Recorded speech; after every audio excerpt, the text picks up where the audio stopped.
함께 보실 하나님 말씀은 신약성경 누가복음 15장입니다. 3월 15일 누가복음 15장을 읽는데 15장은 32절까지 좀 길지만 우리 처음부터 끝까지 말씀을 함께 봉독하겠습니다. 누가복음 15장 1절부터 32절까지 말씀, 신약성경 121면 전후를 보시면 되겠습니다. 1절부터 함께 봉독합니다. 모든 세리와 죄인들이 말씀을 들으러 가까이 나아오니 바리새인과 서기관들이 수군거려 이르되 이 사람이 죄인을 영접하고 음식을 같이 먹는다 하더라. 예수께서 그들에게 이 비유로 이르시되 너희 중에 어떤 사람이 양 100마리가 있는데 그 중에 하나를 잃으면 99마리를 들에 두고 그 잃은 것을 찾아내기까지 찾아다니지 아니하겠느냐. 또 찾아낸 즉 즐거워 어깨에 메고 집에 와서 그 벗과 이웃을 불러 모으고 말하되 나와 함께 즐기자. 나의 잃은 양을 찾아내었노라 하리라. 내가 너에게 이르노니 이와 같이 죄인 한 사람이 회개하면 하늘에서는 회개할 것 없는 의인 99으로 말미암아 기뻐하는 것보다 더하리라. 어떤 여자가 10 드라크마가 있는데 하나를 잃으면 등불을 켜고 집을 쓸며 찾아내기까지 부지런히 찾지 아니하겠느냐. 또 찾아낸 즉 벗과 이웃을 불러 모으고 말하되 나와 함께 즐기자. 잃은 드라크마를 찾아내오노라 하니라. 내가 너에게 이르노니 이와 같이 죄인 한 사람이 회개하면 하나님의 사자들 앞에 기쁨이 되느니라. 또 이르시되 어떤 사람에게 2 아들이 있는데 그 둘째가 아버지에게 말하되 아버지여 세상 중에서 내게 돌아올 분깃을 내게 주소서 하는지라. 아버지가 그 살림을 각각 나누어 주었더니 그 후 며칠이 안 되어 둘째 아들이 재물을 다 모아가지고 먼 나라에 가 거기서 허랑방탕하여 그 재산을 낭비하더니 다 없앤 후 그 나라에 크게 흉년이 들어 그가 비로소 궁핍한지라. 가서 그 나라 백성 중 한 사람에게 붙여 사니 그가 그를 들로 보내어 돼지를 치게 하였는데 그가 돼지 먹는 쥐염 열매로 배를 채우고자 하되 주는 자가 없는지라. 이에 스스로 돌이켜 이르되 내 아버지에게는 양식이 풍족한 품꾼이 얼마나 많은가. 나는 여기서 주려 죽는구나. 내가 일어나 아버지께 가서 이르기를 아버지, 내가 하늘과 아버지께 죄를 지었사오니 지금부터는 아버지의 아들이라 일컬음을 감당하지 못하겠나이다. 나를 품꾼의 하나로 보소서 하리라 하고 이에 일어나서 아버지께로 돌아가니 아직도 거리가 먼데 아버지가 그를 보고 측은히 여겨 달려가 목을 안고 입을 맞추니 아들이 이르되 아버지, 내가 하늘과 아버지께 죄를 지었사오니 지금부터는 아버지의 아들이라 일컬음을 감당하지 못하겠나이다 하나 아버지는 종들에게 이르되 제일 좋은 옷을 내어다가 입히고 손에 가락지를 끼우고 발에 신을 신기라. 그리고 살찐 송아지를 끌어다가 잡으라. 우리가 먹고 즐기자. 이 내 아들은 죽었다가 다시 살아났으며 내가 잃었다가 다시 얻었노라 하니 그들이 즐거워하더라.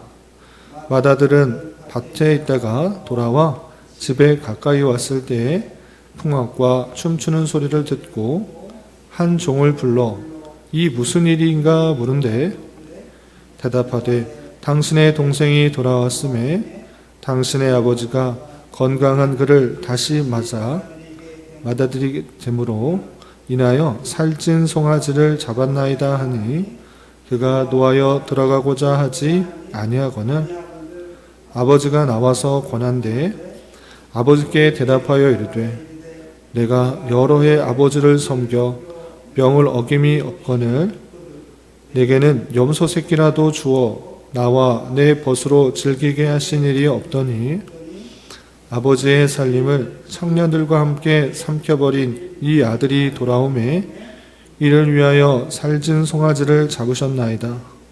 아버지가 이르되 예 너는 항상 나와 함께 있으니 내 것이 다 내 것이로되 이 동생은 죽었다가 살아났으며 내가 잃었다가 얻었기로 우리가 즐거워하고 기뻐하는 것이 마땅하다 하니라.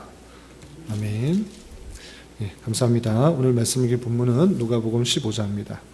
우리가 어제 살펴보았던 누가복음 14장에서는 예수님께서 한 바리새인 지도자 집에 초청을 받아 떡 잡수시러 들어갔을 때 있었던 일들에 대해서 살펴볼 수 있었습니다.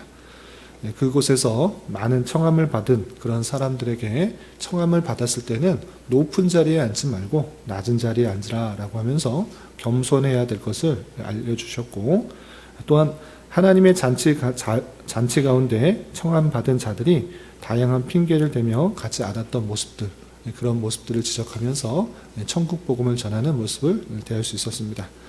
그리고 계속해서 예수님을 수많은 사람들이 따라다니자 참으로 내 제자가 될 자는 자기 십자가를 지고 따르는 것이 마땅하다라는 제자도의 교훈을 살펴볼 수 있었습니다.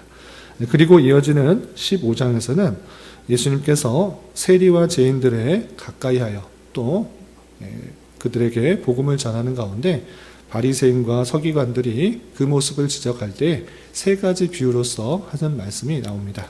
그럼 내용을 좀 자세히 살펴보면서 교훈 받도록 하겠습니다. 우선 1절, 2절 보시면 사건의 배경이 되는 그런 말씀이 이렇게 나와 있습니다. 1절, 2절 보시면 모든 세리와 죄인들이 말씀을 들으러 가까이 나아오니, 세리와 죄인들, 이때 당시의 세리는 사람들에게 존경을 받는 사람이 아니라 많은 것을 빼앗아가는 그런 탐욕스러운 사람, 죄인이다 이렇게 일컬어졌던 것입니다. 그래서 세리와 죄인들이 예수님께 나와 말씀을 들으려고 하고 있었습니다. 그때 어떤 일이 있었는가? 2절 보시면 바리새인과 서기관들이 수군거려 이르되 이 사람이 죄인을 영접하고 음식을 같이 먹는다 하더라 그랬습니다. 죄인과 가까이하는 그 예수님, 예수님이 참으로 의인이라고 하면 죄인들을 멀리하는 것이 마땅한 모습일진데 그렇지 않고 죄인들과 가까이하며 영접하고 음식을 나누는 교제의 모습을 하고 있어서 바리새인과 서기관들은 이렇게 수군거리면서 예수님에 대해서 그렇게 원망하는 모습을 볼 수 있습니다. 이러한 모습을 예수님께서 모를 일이 없어서 바리새인과 서기관들에게 세 가지 비유를 통해서 내가 이 땅에 온 이유를 이렇게 또 말씀하시는 것입니다. 그것이 비유로서 말씀하고 있는데 어떤 비유들이 있는지 여러분들 말씀일기 책자에 보시면 3절부터 7절까지는 잃은 양의 비유, 또 8절부터 10절까지는 잃은 드라크마의 비유, 또 11절부터 32절까지는 잃은 아들의 비유, 이른바 탕자의 비유를 통해서 주님께서 이 땅에 오신 이유, 그리고 무엇을 참으로 기뻐하신다라는 것을 알려주었던 것입니다. 먼저 3절부터 7절까지 잃은 양의 비유를 살펴보면 이렇게 되어 있습니다. 어떤 사람 중에 양 100마리가 있는 것입니다. 그런데 그 100마리 중에 한 마리 양을 잃어버린 것입니다. 그러면 그 목자, 그 사람은, 주인은 당연히 99마리의 양이 있지만 한 마리 양을 찾기 위해서 이곳저곳 애쓰며 돌아다닌다라는 것입니다. 그런데 그것을 찾게 되면 참으로 기뻐하지 않겠느냐. 잃었던 양, 그 양을 찾아서 그것을 찾은 것으로 인하여서 참으로 기뻐할 뿐만 아니라 친구들 또 이웃을 불러서 내가 정말 찾아서 이쪽 저쪽 애썼는데 찾았으므로 우리 먹고 마시고 즐기자 이렇게 한다라는 것입니다. 그러면서 하시는 말씀이 7절에 이렇게 되는 것입니다. 7절 보시면 내가 너희에게 이르노니 이와 같이 죄인 한 사람이 회개하면 하늘에서는 회개할 것 없는 의인 99으로 말미암아 기뻐하는 것보다 더하리라 라고 하면서 죄인 한 사람이 되돌아와서 회개하여서 하나님의 백성이 딱 된다고 하면 그보다 기쁠 것이 없다라고 하는 그 표현을 강조하고 있습니다. 회개할 것 없는 99, 그보다 한 사람이 회개하여서 하나님의 택하신 그 백성, 그 그 백성이 회개하여 돌아온 그 모습을 참으로 기뻐하신다, 이렇게 표현하고 있는 것입니다.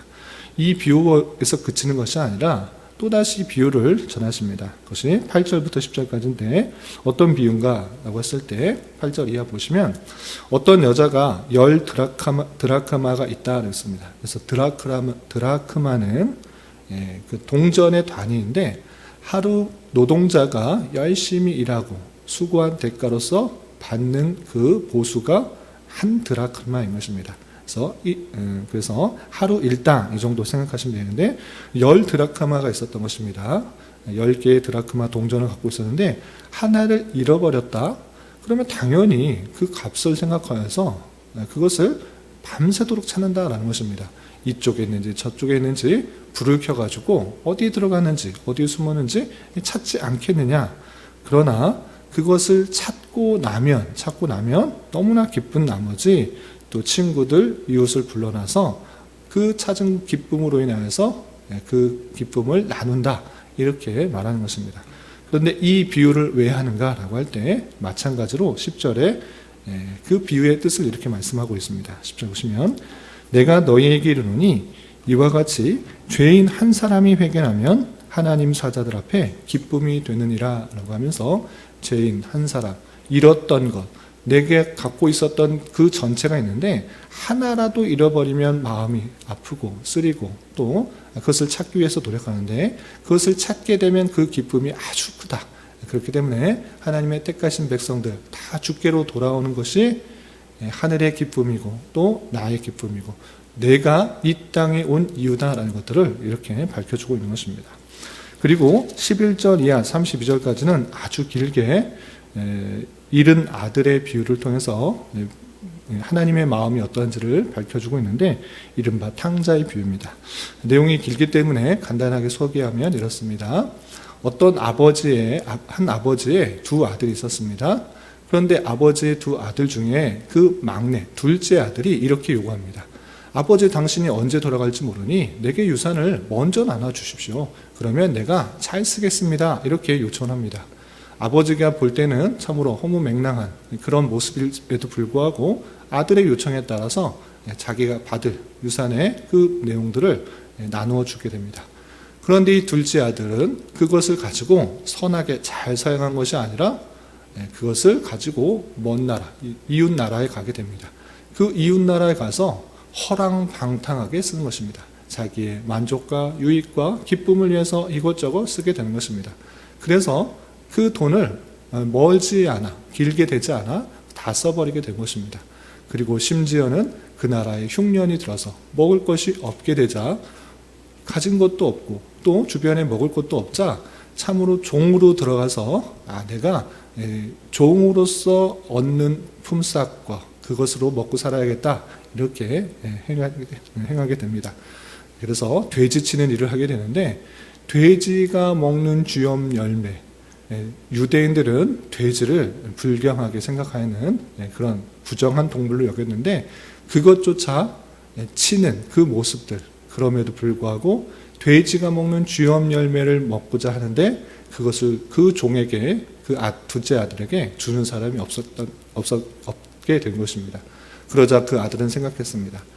차라리 아버지 집에서 종들로 생활하면 먹을 것 걱정은 하지 않는데 내가 이렇게 먼 나라에 와서 주염 열매조차 먹지 못하는 그런 형편이 되었다라고 탄식하면서 내가 다시 아버지께로 돌아가서 차라리 종으로 살겠다라고 말하자, 그렇게 생각한 것입니다. 그래서 그 나라에서 다시 고국으로 돌아가고 아버지께로 돌아오게 되는 것입니다. 그때 아버지는 하염없이 그 둘째 아들을 기다리면서 아주 멀리 있는데 둘째 아들이 돌아오는 것을 보자 달려가서 목을 안고 입을 맞추며 아주 환영하는 것입니다. 단순히 맞아들이는 것에 그치지 않고 종들에게 소를 잡고 또 가락지를 끼고 제일 좋은 옷을 입히고 또 좋은 신발을 신겨라 라고 하면서 아주 환대한 것입니다. 이렇게 둘째 아들이 다 가진 것 다 허비하고 돌아왔음에도 불구하고 그 아버지는 너무나 기뻐서 자기 아들이 돌아온 것이 너무나 기뻐서 막 큰 잔치를 베푸고 좋은 것으로 더해주는 그 모습을 볼 수 있습니다. 그런데 문제는 또 여기서 발생합니다. 그렇게 둘째 아들이 돌아온 것, 그것을 기뻐하면 좋은데 첫째 아들, 먼저 아들로 있었던 그 아들이 장자가 갑자기 잔치 소리가 나고 또 희한한 일들이 벌어지니까 종에게 이게 지금 무슨 일이 있느냐, 집에 무슨 일이 있는데 이런 소리가 나느냐라고 묻게 됩니다. 그러자 그 종이 맏아들에게 말합니다. 당신의 동생 그 둘째 아들이 돌아왔기 때문에 아버지가 큰 잔치를 베푼 것입니다. 이렇게 알려주게 됩니다. 그러자 맏아들은 너무 화가 났습니다. 아버지, 나는 둘째 아들처럼 당신의 동을 다 허비하지도 않고 항상 함께 있었고 그대로 순종하고 열심히 일했는데 나는 염소 한 마리 잡아서 나와 내 친구에게 준 일도 없는데 어떻게 내가 가지고 당신의 돈을 다 허비하고 버려버린 그리고 방탕하게 생활하였던 그 둘째 아들이 돌아온 것을 기뻐하면서 그렇게 잔치를 베풀어 주십니까? 왜 나에게는 한 번도 그런 적이 없습니까? 이렇게 묻게 됩니다. 그러자 그 아버지는 이렇게 말합니다. 야, 너는 항상 나와 함께 있지 않았느냐? 내 것이 다 내 것이다. 또 동생은 죽었다가 살아났으며 잃었다가 얻었기 때문에 우리가 즐거워하고 기뻐하는 것이 마땅하다. 너는 내 것이 다 너 것이었고 마음껏 누릴 수 있었는데 그러지 못한 것이다. 그러나 동생은 이제 잃었다고 생각했는데 다시 얻었기 때문에 우리가 잔치하는 것이 마땅하다. 이렇게 알려주고 있는 것입니다. 이 비유의 내용은 분명합니다. 하나님의 아버지가 그 택하신 백성, 자식의 아들로 생각하는 그 백성들이 돌아올 때 얼마나 기뻐하고 즐거워하는지를 보여주는 것입니다. 그리고 예수님께서 그런 일들을 행하시기 위해서 이 땅에 오신 것이다. 의인을 부르러 오신 것이 아니라 죄인들, 잃었던 영혼들, 하나님과의 관계가 끊어진 그 모습들을 찾으려 이 땅에 왔다라는 것들을 예수님께서는 세 가지 비유로서 알려주는 것입니다. 그래서 먼저 생각해야 될 것은 이 비유는 1차적으로 예수님께서 이 땅에 오신 이유가 무엇인지를 잘 깨달아야 되는 것입니다. 하나님께서 그 정하신 그 택한 그리고 나의 소유가 있는데 그것에서 떨어진 것을 다시 부르도록 하기 위해서 예수님께서 이곳저곳 찾아다니는 죄인들을 부르러 이 땅에 오셨다라는 것들을 우리는 분명히 알아야 될 것입니다. 그리고 두 번째 생각해야 될 것은 무엇인가? 예수님께서 그런 일들을 행하시고 또 그 사람들이 잃었던 양 그리고 잃었던 드라크마를 찾듯이 그리고 허랑방탕하게 다 허비한 그 아들이 돌아올 때 그 똑같은 공통된 반응이 있었습니다. 그 무엇이었습니까? 참으로 기뻐했다라는 것입니다. 참으로 기뻐한. 잃었던 양을 찾았을 때, 잃었던 드라크마를 찾았을 때 그 기쁨들이 정말 하나님의 기쁨이다라고 표현하고 있는 것입니다.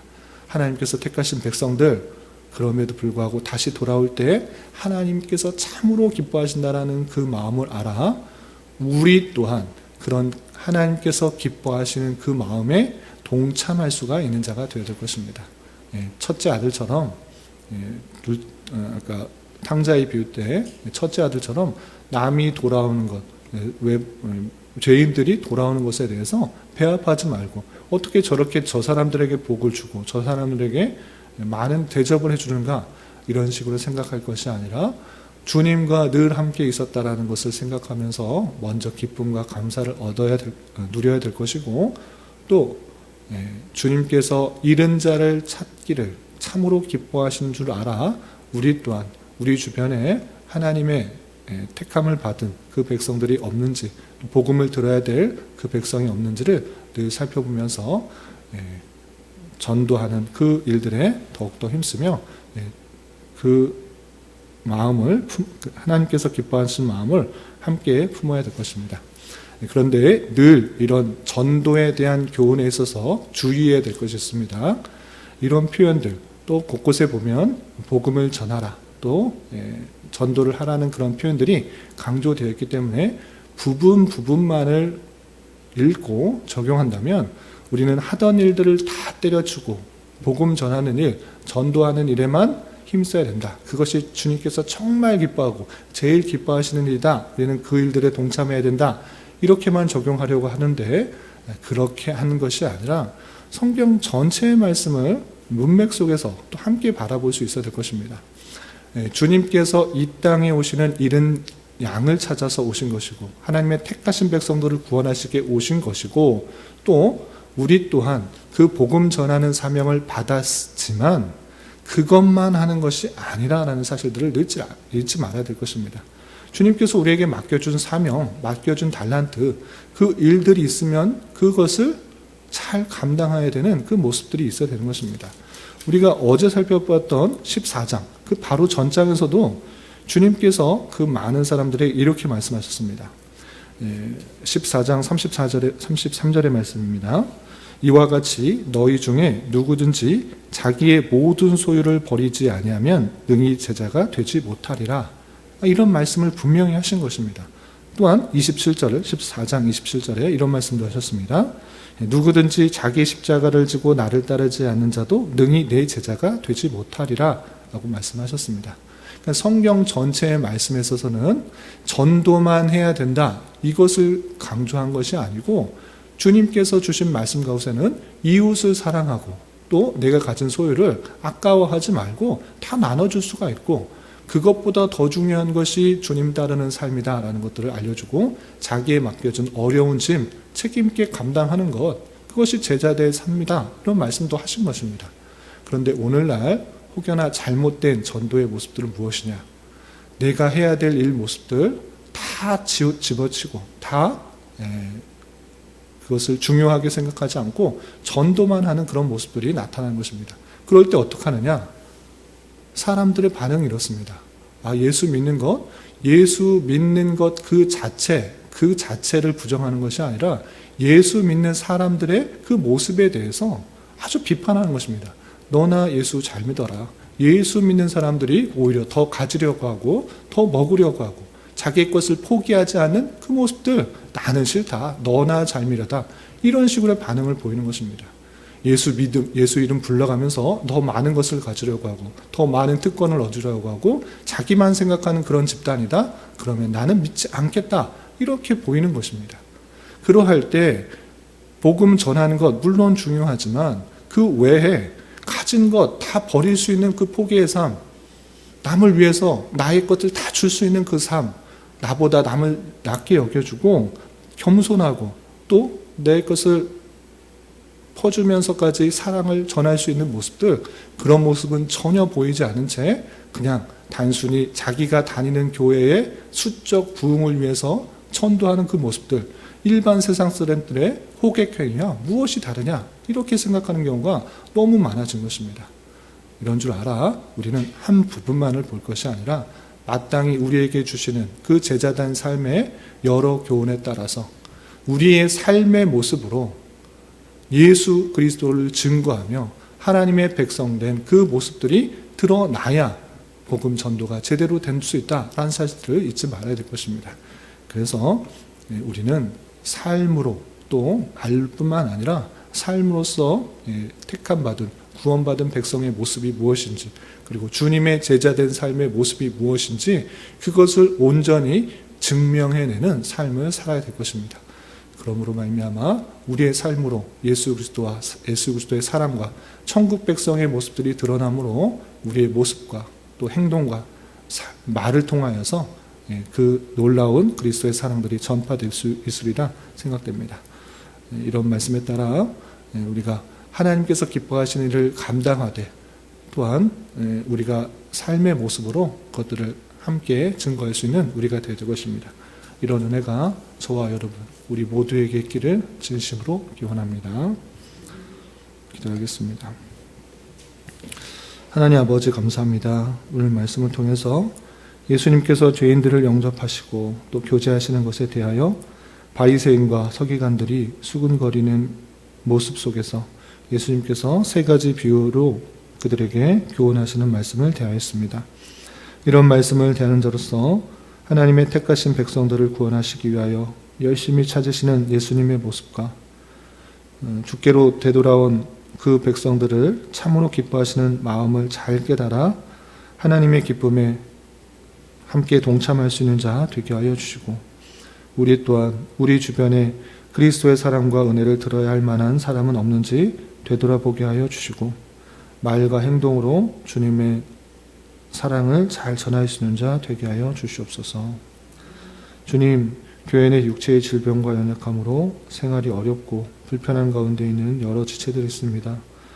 주님 지켜주셔서 건강하게 잘 치유되고 회복될 수 있도록 인도하여 주시고, 직장과 사업장의 문제로 가족의 전도와 신앙을 위해, 복된 결혼과 가정을 위해 주님께 간절히 부르짖으며 나가는 여러 지체들이 있사오니 주님 그들과 함께 하여 주시고 그들의 기도 응답해 주시사 우리의 기대와 소망보다 훨씬 더 풍성한 것들로 채워주시는 하나님을 깊이 경험할 수 있는 기회 되도록 인도하여 주시옵소서.